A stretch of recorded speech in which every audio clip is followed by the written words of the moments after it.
ये यूपी है भाई साहब। बात बात पर तमंचा निकल जाता है, बात बात पर कट्टा निकल जाता है और बात बात में ही गोली कांड हो जाता है। अब मुरादाबाद का ये मामला ही देख लीजिए। यहाँ जरा सी बात पर गोली मारकर हत्या कर दी गई। उत्तर प्रदेश के मुरादाबाद में गोली मारकर हत्या करने का मामला सामने आया, जिसने सभी को हैरान कर दिया। और सबसे हैरानी की बात देखिए कि इस कांड को अंजाम किसी और ने नहीं बल्कि चचेरे भाई ने ही दिया है।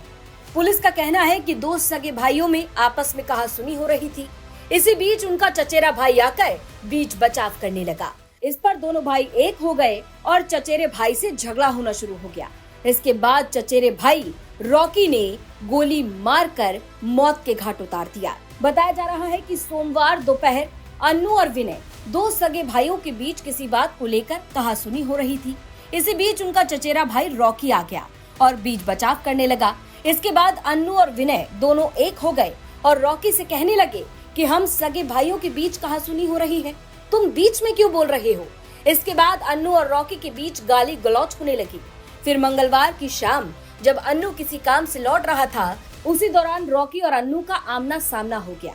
रॉकी ने पहले तो अन्नू को थप्पड़ मारे और कुछ देर बाद रॉकी तमंचा लेकर आया और अन्नू पर फायर कर दिया। इसके बाद परिजन अन्नू को लेकर अस्पताल पहुंचे, जहां डॉक्टर्स ने उसे मृत घोषित कर दिया।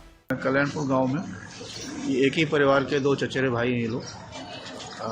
कल ये दो सगे भाई, जिसमें अभी मृतक है जिसकी डेथ हो गई है, जिसको यहाँ से ले जाया गया था, वो किसी बात पर आपस में झगड़ रहे थे। उसमें रॉकी नाम का लड़का, इसने कुछ हस्तक्षेप किया था, उसके अंदर कुछ विवाद कल हो गया था और आज इसमें अभी दिन में इनका फिर कुछ झगड़ा हुआ है और इसने रॉकी ने इसके ऊपर फायर किया, जो मृतक है उसके ऊपर, अन्नू के ऊपर। और अन्नू को यहाँ से हॉस्पिटल ले जाया गया था, जहाँ उसकी डेथ हो गई है और इसमें अभियोग पंजीकृत करके कार्रवाई की जा रही है, जल्दी इसकी गिरफ्तारी की जाएगी। सर, कितने राउंड फायरिंग हुई? अभी इसको हम लोग देख रहे हैं। इस मामले के बाद पुलिस अब जांच पड़ताल में जुट गई है, लेकिन ये मामला लगातार बढ़ता जा रहा है और सवाल ये कि क्या अब उत्तर प्रदेश के लोगों में कानून का कोई डर नहीं है? क्या उत्तर प्रदेश के लोगों में पुलिस का कोई खौफ नहीं है? मुरादाबाद से जगत गौतम की रिपोर्ट, यूपी तक।